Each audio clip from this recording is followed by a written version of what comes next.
La Bible en un an. Ézéchiel chapitre 24 à Ézéchiel chapitre 26. Psaume 110. Proverbe 27, 14. Lecture du 12 novembre.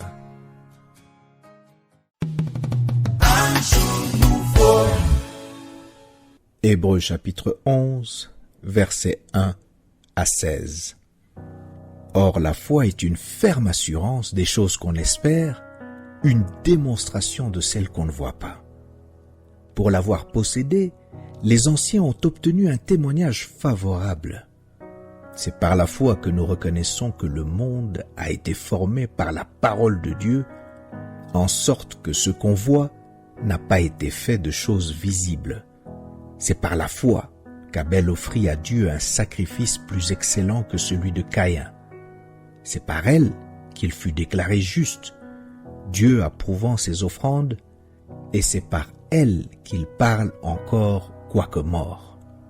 C'est par la foi qu'Enoch fut enlevé pour qu'il ne vît point la mort, et qu'il ne parut plus parce que Dieu l'avait enlevé, car avant son enlèvement, il avait reçu le témoignage qu'il était agréable à Dieu. Or, sans la foi, il est impossible de lui être agréable, car il faut que celui qui s'approche de Dieu croie que Dieu existe et qu'il est le rémunérateur de ceux qui le cherchent. C'est par la foi que Noé, divinement averti des choses qu'on ne voyait pas encore et saisi d'une crainte respectueuse, construisit une arche pour sauver sa famille. C'est par elle qu'il condamna le monde et devint héritier de la justice qui s'obtient par la foi. C'est par la foi qu'Abraham, lors de sa vocation, obéit et partit pour un lieu qu'il devait recevoir en héritage, et qu'il partit sans savoir où il allait.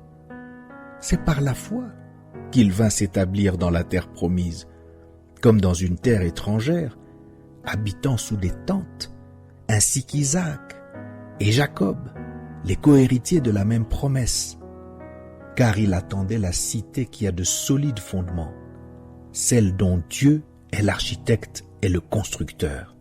C'est par la foi que Sarah elle-même, malgré son âge avancé, fut rendue capable d'avoir une postérité parce qu'elle crut à la fidélité de celui qui avait fait la promesse.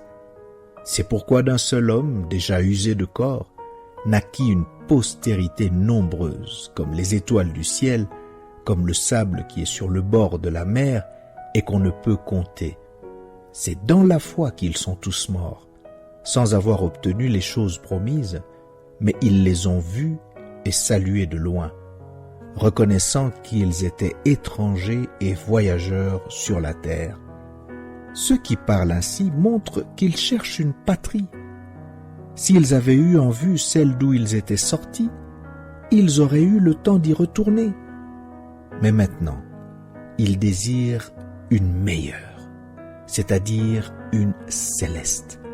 C'est pourquoi Dieu n'a pas honte d'être appelé leur Dieu, car il leur a préparé une cité.